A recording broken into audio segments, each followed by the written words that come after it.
नमस्कार, आप सभी का स्वागत है भाग्यम में। मैं हूं पंडित चंद्रशेखर शर्मा।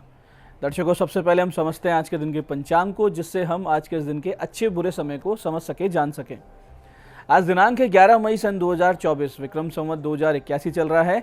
वैशाख मास से शुक्ल पक्ष है, ग्रीष्म ऋतु है, तिथि आज की चतुर्थी है और आज का वार है शनिवार।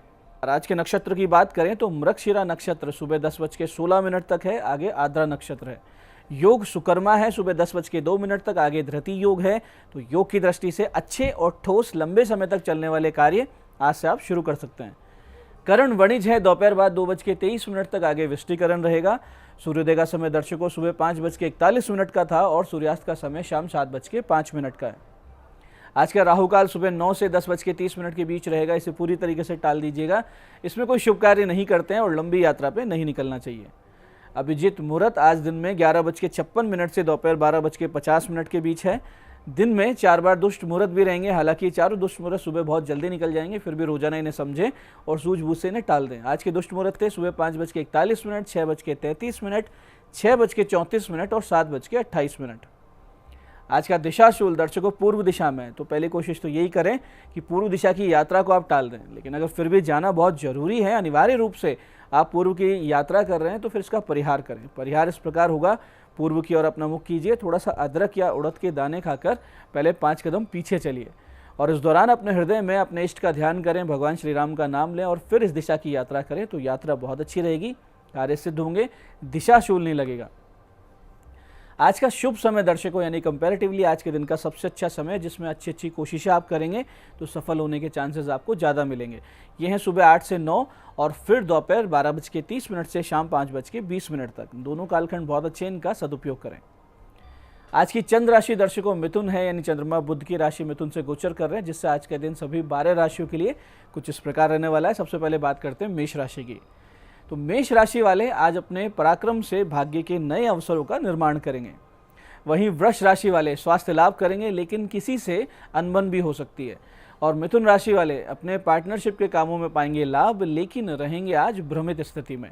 कर्क राशि वाले खर्चे पर नियंत्रण रखें। वहीं सिंह राशि वाले अपने बुद्धि विवेक से लाभ कमाने की स्थिति में रहेंगे।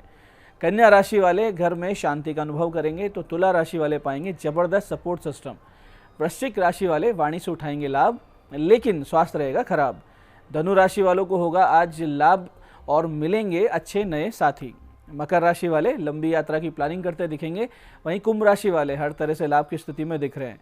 मीन राशि वाले काम में दिखेंगे डेडिकेटेड, लेकिन मन रहेगा आज उदास। अब करते हैं आज के दिन की ज्ञान चर्चा, जो आपकी हमारी अंत्यदृष्टि को, प्रज्ञा को जागृत करेगी। फिर आगे समझेंगे उन विशिष्ट उपायों को जो आपको समस्याओं से बाहर ले आते हैं और जीवन में सफल बना देते हैं। अंत में करेंगे आज के दिन की ज्योतिष मंत्रणा और समाधान।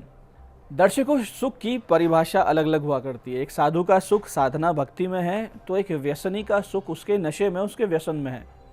लेकिन शास्त्रों में सामान्य गृहस्थ के लिए सुखी जीवन की जो परिभाषा दी गई है वो इस प्रकार है कि यस्य पुत्रो वशीर्भूतो भार्या छंदानुगामिनी विभवे यश्च संतुष्टे तस्य स्वर्ग इहेव ही। यानी जिसका पुत्र उसके वश में है, पत्नी कहा करने वाली और वैभव से जो संतुष्ट हो चुका है, उसके लिए तो यही जगह यानी यही धरती स्वर्ग है। आगे कहते हैं कि अर्थागमो नित्यम आरोगिता च प्रिया च भार्या प्रियवादिनी च वशश्च पुत्रो अर्थकरी च विद्या षड जीव लोकस्य सुखानि राजन।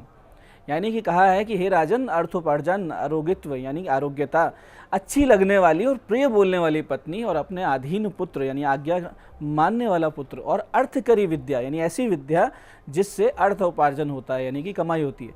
ये 6 चीज़ें हों तो ये जीव इस लोक में सुख पाता है। तो ऐसे सुख प्राप्त हो, ऐसा ही प्रयत्न करना चाहिए और ऐसी ही ईश्वर से कामना प्रार्थना करनी चाहिए।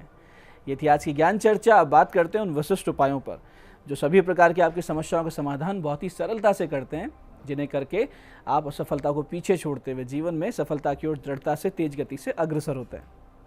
सबसे पहले बात करते हैं उनके जिनका जन्मदिन है। तो जिनका जन्मदिन है, आज आप 5 छोटी छोटी कन्याओं को मिठाई और कुछ भेंट देकर आशीर्वाद लीजिए।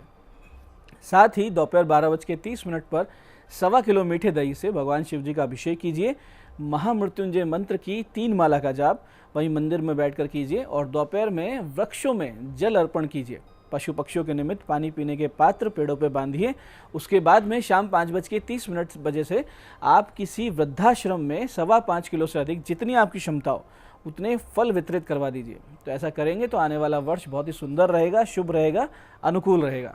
ऐसे दर्शकों, जिन लोगों को भीषण आर्थिक पीड़ाओं का सामना करना पड़ रहा हो और काम धंधे में बहुत ज़्यादा अड़चने आती हो, या जो लोग हर संभव प्रयास करने के बाद भी अपनी फाइनेंशियल स्थिति को नहीं सुधार पा रहे, ऐसी स्थिति में भगवती आदिशक्ति की शरण लें। इसके लिए करना ये चाहिए कि नित्य इस मंत्र की जो हम बताने जा रहे हैं 3 माला का जाप आप शुरू कर दें और दशांश यानी लगभग 31 आहुति इस मंत्र के अंत में स्वाहा लगाकर घी, खीले यानी मुरमुरे और सफ़ेद मिठाई की दे दिया करें। मंत्र इस प्रकार है, ध्यान से समझिएगा। मंत्र है ओम लोक शोक विनाशिन्य नमः। ओम लोक शोक विनाशिन्य नमः। कुछ महीने बीतेंगे इस उपाय को करते करते, आप देखेंगे भीषण से भीषण आर्थिक संकट, कर्ज इत्यादि समस्याओं से आप बाहर निकल आएंगे। इसमें कोई भी संदेह नहीं है। पूरे मन से कीजिए, चमत्कार घटित होंगे। ऐसे ही जब अकारण ही कोई आपको परेशान कर रहा हो, आप पर केस मुकदमे किए जा रहे हो, आपको बदनाम किया जा रहा हो, या फिर आपकी साख को लगातार खराब करके कहीं ना कहीं आपके व्यापार को, नौकरी को, आर्थिक स्थिति को नुकसान पहुंचाया जा रहा हो, इस प्रकार के वैमनस्यपूर्ण कर्म को कोई लगातार आपके विरुद्ध करे और वो भी ऐसी स्थिति में करे जब आपकी कोई गलती ना हो, आप निर्दोष हों, तो ऐसे व्यक्ति को उचित दंड देने के लिए आप हनुमान जी की शरण लीजिए। नित्य हनुमान जी के मंदिर में गुड़, चना, धूप और एक घी का दीपक ले जाएं। वहीं दक्षिण मुख होकर बैठें। अपनी पीड़ा, अपनी समस्या पूरे कातर भाव से हनुमान जी के समक्ष रखें और उनसे प्रार्थना करें कि हे प्रभु, जैसे आपने सुग्रीव जी को, माता सीता जी को, लक्ष्मण भैया को संकटों से निकाला था, ऐसे मुझे भी इस महासंकट से क्षण भर में बाहर निकालिए। ऐसी प्रार्थना कर फिर इस मंत्र की 5 माला का जाप आप शुरू कर दीजिए। मंत्र इस प्रकार है, ध्यान से समझिएगा। ओम नमो हनुमते रुद्रावताराय सर्वशत्रु संहारणाय सर्वरोग हराय सर्ववशीकरणाय रामदूताय स्वाहा। फिर से समझते हैं। ओम नमो हनुमते रुद्रावताराय सर्वशत्रु संहारणाय सर्वरोग हराय सर्ववशीकरणाय रामदूताय स्वाहा। नित्य कुछ दिन जब आप करेंगे, आप खुद देखेंगे समस्याओं से धीरे धीरे आप बाहर आ रहे हैं, स्थितियां बहुत ही बेहतर हो रही है। इसमें छोटी छोटी चीज़ों का आपको ख्याल भी रखना है। एक तो सत्य आपके पक्ष में होना चाहिए, यानी आप गलत ना हो। दूसरा, साधना काल में मांस मदिरा से दूर रहें, यथासंभव ब्रह्मचर्य का पालन करें। तो दर्शकों, ये थे आज के विशिष्ट उपाय जो आपकी मनोकामनाएं पूरी कर रहे हैं, समस्याओं से आपको बाहर ला रहे हैं। बात करते हैं आपके सवालों की। आपके सवालों में आज हमारे पास जन्म पत्रिका आई है हमारे दर्शक विपुल जी की। 12 अगस्त 1994 का इनका जन्म है। सुबह 6:18 चूरू। भाग्योदय कब से होगा, ये इनका प्रश्न है। देखिए विपुल जी, आपका कर्क लग्न है, कन्या राशि है, लग्नेश 9 में शत्रु क्षेत्र में है और दशम भाव में केतु पर शनि की नीच दृष्टि है। तो ये आपके जीवन में संघर्ष ला रही है। मार्च 2025 से आपका भाग्योदय हो जाएगा। आप गुरु के जप करवा लीजिए और एक बढ़िया सा पुखराज पहन लीजिए। आज की दूसरी पत्रिका ये हमारे दर्शक मनीष जी की। 16 दिसंबर 1990 का इनका जन्म है। सुबह 11:22 जयपुर। न्यू जॉब कब लगेगी, इनका प्रश्न है। देखिए मनीष जी, आपका कुंभ लग्न है, वृश्चिक राशि है। वर्तमान में आपकी योग कारक शुक्र महादशा में शनि का अंतर चल रहा है। नई नौकरी आपको 26 जुलाई से 1 नवंबर 2024 के बीच में अवश्य मिल जाएगी।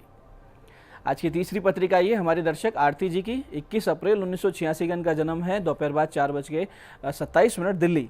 मैरिड लाइफ अच्छी नहीं चल रही है, इनका प्रश्न है, तो उपाय बताएं। देखिए आरती जी, आपका कन्या लग्न है, सिंह राशि है। सप्तम यानी विवाह भाव में नीच राशि का बुध है और मंगल की चौथी दृष्टि पड़ रही है इसी विवाह भाव पर, जिससे समस्याएं भारी हो रही है। आप मंगल शांति करवाइए, बुध के जप करवा लीजिए, एक पन्ना अच्छा सा पहन लीजिए, आपको आराम निश्चित रूप से आएगा। तो दर्शकों, ये था आज का पंचांग, आज के विशिष्ट उपाय और ज्ञान चर्चा। मैं पंडित चंद्रशेखर शर्मा ये आशा करता हूँ कि बताए उपायों को सही विधि, सटीक समय, अटूट श्रद्धा से करके आप पूरा लाभ उठाएंगे और जो ज्ञान चर्चा, जो सत्संग हमने किया, इसे अपने जीवन में उतारेंगे। धीरे धीरे आपका जीवन शिव में, सत्य में और आनंद में होता जाएगा। मैं महादेव से प्रार्थना करता हूँ कि जब आप हमारे बताए उपाय करें तो आपके कष्टों का निवारण अवश्य हो और मनोकामना पूर्ति निश्चित रूप से हो।